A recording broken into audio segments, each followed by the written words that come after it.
Olá, Cult Lover! Olha eu aqui de volta mais uma vez para contar para vocês que eu acabei de assistir uma minissérie mexicana que acabou de estrear na Netflix e eu fiquei tão empolgado, tão enlevado, emocionado, envolvido por ela que eu não podia deixar de vir aqui contar um pouquinho, fazer uma resenha rápida do que eu vi nesses 8 episódios do qual a minissérie é composta e do que eu senti. Eu já quero voltar pro canal há muito tempo, já ensaio isso há muito tempo, vocês sabem, é aquela velha história, eu sempre vou e volto.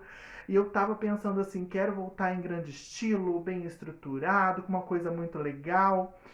E eu acabo de ver uma minissérie nova e eu penso, eu não vou esperar. Eu não vou esperar para elaborar um roteiro, não. Eu vou ligar essa câmera e vou dizer para os meus seguidores queridos que estão sempre aqui, que esperaram por meses, até anos, né, pela volta dessas resenhas, o que eu achei de O Segredo do Rio. Minissérie mexicana que, como eu falei, acabou de estrear na Netflix na última quarta-feira, dia 9. E é uma minissérie que traz muitas reflexões, é uma minissérie que para mim foi uma sessão de terapia, porque me fez voltar na minha infância, no meu passado, na minha experiência com bullying. E eu vou contar para vocês então do que se trata a série. E aí eu dou meu ver. Então, deixa eu fazer aqui uma apresentação para vocês do que é O Segredo do Rio ou El Secreto del Rio, minissérie mexicana que conta a história de uma grande amizade entre duas crianças de 9 anos, o Eric e o Manuel. Na primeira fase da história, que comporta 4 episódios, o Eric é vivido pelo ator mirim Mauro Guzmán e o Manuel é feito por uma menina chamada Frida Sofia Cruz. Uma coisa que eu descobri fazendo uma pesquisa rápida sobre o elenco dessa minissérie e que eu fiquei impressionado, porque durante toda a história eu acho que o Manuel é interpretado por um menino cis, mas não, é interpretada por uma menina cis. Então conta essa história de amizade que se passa ali numa cidadezinha do interior, mas bem interiorana mesmo, no ano de 2004, é quando a história começa. O Manuel, um menino mais tímido, fechado, ele tá indo ao encontro da avó que mora nessa cidadezinha. Ele mora numa cidade maior, que não fica clara se é na capital, na cidade do México ou outra cidade, mas eu acho que não, é uma outra cidade do interior. E ele vai para essa cidade, que eu acabei de esquecer o nome agora, mas ele encontra a avó, ele vai passar um tempo com a avó e a gente vai descobrindo no decorrer dos episódios por que ele está passando esse tempo com a avó. Nem ele mesmo sabe, porque a mãe mandou ele para lá e a gente vai descobrir, é uma coisa muito dramática. Só que logo de cara, quem está esperando o Manuel ali na rodoviária para recebê-lo? A avó Rafaela, junto com a sua vizinha, grande amiga, né, da sua filha, que é mãe do Manuel, a Luísa, que é mãe do Eric. O Eric vai junto com a mãe receber esse novo menino que chega na cidade e a mãe tá ali, né, empenhada em fazer com que os dois sejam amigos e se deem bem. Só que o Eric, ele é aquele menino da rua, que joga bola, que gosta de esportes, um menino comum pro que deveria ser um menino, né, de 9 anos. Já o Manuel, ele tem as suas delicadezas, ele é um menino mais afeminado, mais delicado, né? Um menino que todos chamam daqueles nomes horrorosos que crianças gays, né, e trans são chamadas quando são crianças, né? Eu não vou ficar aqui citando porque vocês já imaginam. Só que aí, desses dois meninos tão diferentes, nasce uma amizade improvável. O Eric, ele vive num ambiente meio tóxico ali, digamos que meio a meio, mas ele é criado por um pai extremamente machista, extremamente brucutu, grosseiro, até bastante violento. E a mãe já é uma mulher mais de cabeça aberta, sem preconceitos, que tenta dosar ali, né?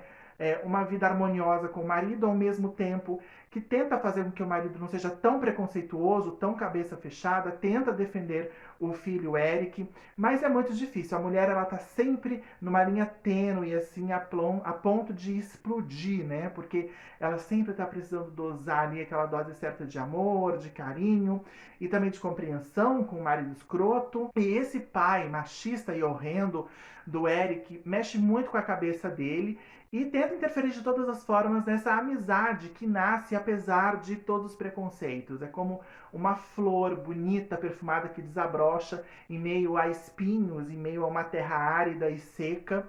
O Eric passa por cima de todos os preconceitos incutidos na mente dele pelo pai e até pelos coleguinhas de escola, consegue enxergar o Manuel através, né, de uma simples capa, e ele vê a pessoa, o ser humano doce que tem por trás daquele menino, apesar de todo mundo estar ali torcendo contra e violentando aquela criança de alguma forma. Ele permanece forte, mesmo passando pelos mesmos preconceitos e bullying que o Manuel passa por ser amigo do Manuel. Então o Eric também está numa situação meio complicada e existe então um grande momento que é um dos plot twists da história, né? Que é quando a trama começa de fato, que tem uma morte ali logo no começo da história, e isso não é um spoiler, porque todas as críticas já falaram sobre isso, né? Que é o pontapé inicial da série. O Manuel está prestes a ser abusado por um adulto quando o Eric chega e tenta defendê-lo. Isso acontece ali na beira de um rio e esse abusador ele acaba tropeçando numa pedra, cai, bate a cabeça e morre. Só que os meninos ficam muito assustados, achando que eles são culpados, que eles mataram aquele homem, e aquilo vira um grande segredo entre os dois que eles prometem guardar para o resto da vida, fazendo até mesmo um pacto de sangue. E ali se sela fortemente, de uma maneira inquebrantável, essa amizade de infância. E é muito bonito você ver o crescimento, o desenvolvimento desse amor, dessa amizade entre esses dois meninos. No meio do Eric e do Manuel existe um terceiro elemento, que é a Paulina, que é a menina por quem o Eric é apaixonadinho ali, uma coleguinha da escola, e ela acaba se tornando assim um elo também de comunhão ali entre os dois. Eles viram um trio de amigos que é muito bonito de acompanhar. A gente percebe o Eric se apaixonando por ela, pedindo ela em namoro ainda criança, o Manuel vendo o nascer desse amor também. É muito bonitinho, então os dois acabam ali se tornando um trio de amigos, mas o grande segredo é entre o Eric e o Manuel. E aí, depois de muitos acontecimentos, o Manuel acaba indo embora dessa cidadezinha contra a sua vontade, né? O Eric fica desesperado porque ele vai perder o seu melhor amigo, o Manuel também fica arrasado porque não quer ir embora, mas a gente vai entender que isso é muito importante para o desenvolvimento do Manuel.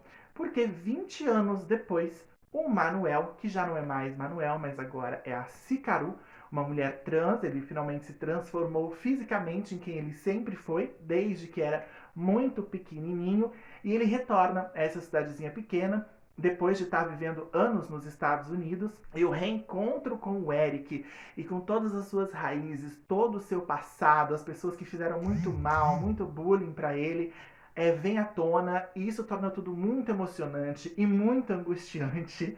Eu me emociono até um pouco falando, porque realmente eu voltei no meu passado e eu entendi algumas coisas sobre mim, sobre os meus traumas, né? Eu cresci numa cidadezinha muito pequena, no interior também, e eu sofri bastante, eu sofri muito bullying, era muito difícil. E hoje eu tenho pânico dessa cidade. Eu luto com todas as minhas forças para não voltar para essa cidade. É a cidade onde a minha mãe ainda vive.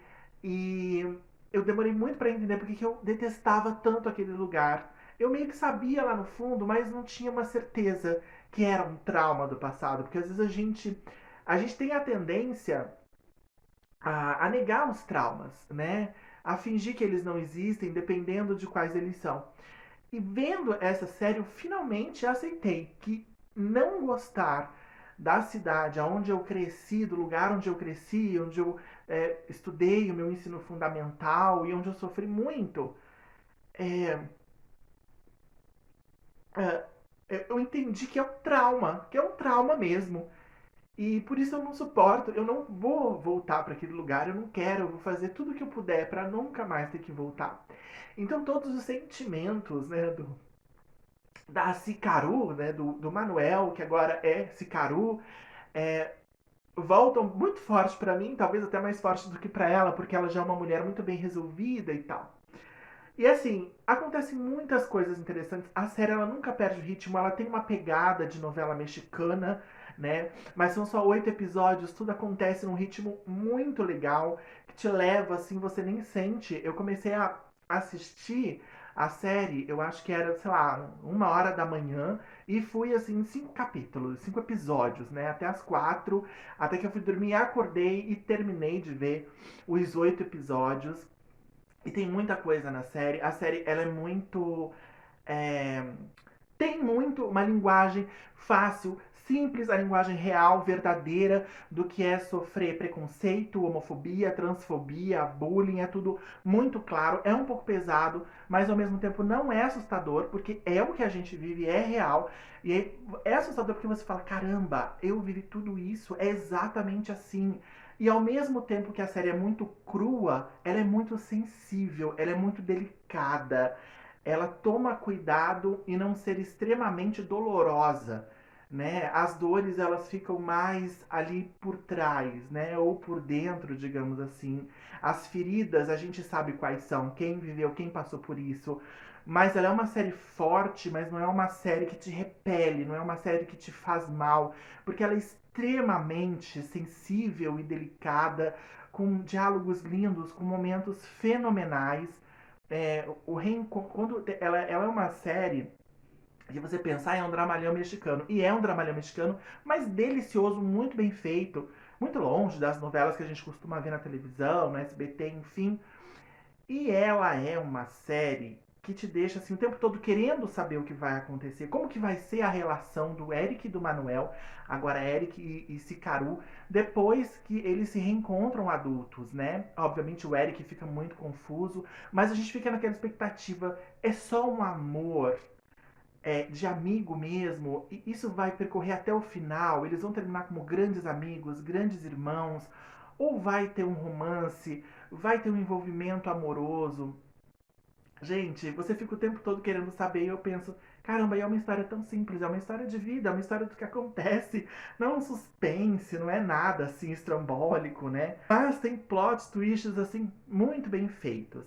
Então o desenvolvimento é ótimo, os personagens são incríveis, os diálogos são maravilhosos. E quem vive, né, os dois personagens principais adultos, a Hikaru é a atriz Trinidad Gonzalez, linda e uma heroína trans, assim, que dá vontade de aplaudir de pé, de abraçar, de estar perto dela. Muito bem defendida pela Trinidad, a Cicaru. E o Diego Calva faz o Eric já adulto, né? E infelizmente ele traz em si, e isso é um cuidado que eu achei muito bem feito da produção, da direção, de mostrar que apesar do Eric, mesmo criança, ser aquele menino que passou por cima de preconceitos, né? E de transfobias e homofobias para viver essa amizade, ele acabou se tornando um adulto machista, porque ninguém sai incólume a um pai daqueles que ele tinha, né? Ninguém sai impunemente de uma criação como aquela que ele teve, sem marcas, né? É o que a gente chama do machismo estrutural. Então ele enxerga isso, né? É o reflexo que ele vê quando ele encontra a Cicaru e fica completamente confuso e não sabe o que pensar. Outra coisa muito interessante que a série traz são as mushes, que eu nunca tinha ouvido falar, não conhecia, mas é algo muito parecido com as ríginas, eu acho que é assim que se fala, da Índia. Que lá as mulheres trans, né, as pessoas trans, elas são como se fossem sagradas, né? Eu não sei se ainda é assim na Índia, mas era no passado, elas eram consideradas deusas sagradas, eram muito respeitadas. E hoje eu acho que ainda existe um preconceito, mas também tem esse respeito pelas mulheres trans na Índia. E existem as mushes no México, que é a mesma coisa, são travestis, mas elas têm um certo respeito da sociedade, digamos assim, que entendem que elas são uma ótima iniciação sexual para muitos rapazes. Então é como se elas fossem, né, só servissem para isso, para iniciar os rapazes e vivem em sociedade. Muita gente aceita, acha muito natural, especialmente as mulheres, né? Mas muita gente é preconceituosa, trata mal, infere violência contra elas. Mas tem essa coisa, esse termo mushi que eu não conhecia. Então não sei se travesti é muito usado lá, mas talvez seja mais uma coisa de interiorzão mesmo. Porque a minissérie, ela é atual, se passa em 2024, né? Começa em 2004, 20 anos depois de 2024. E aí a cidadezinha, ela é tão interiorana que a gente parece que a gente está assistindo algo que está se passando nos anos 70, 60, de tão inóspito que é o lugar, né? o ambiente ali, tem muita poeira, né? Muito, parece que tá todo mundo sempre com muito calor, suando muito. Enfim, México, não conheço, mas sempre me passa essa coisa de ser um lugar muito quente, muito caliente, enfim. Mas é isso, gente. Sobre o Segredo do Rio, só tenho uma coisa pra dizer pra vocês. Assistam, é emocionante, é bonito demais. Inclusive, esse Caru tem um significado lindo, que é o nome que a protagonista escolhe, né? Pra deixar de se chamar Manuel. E é lindo, gente. Eu não tenho muito mais o que falar. Eu acho que esse vídeo já ficou muito longo para uma resenha de série. E se faltou alguma coisa, é a emoção, é a empolgação. Eu só quero que vocês assistam. Minissérie em 8 episódios da Netflix, O Segredo do Rio. Linda, linda, linda. Assistam. A gente se vê no próximo vídeo. Eu espero que seja em breve. Beijo. Tchau, tchau.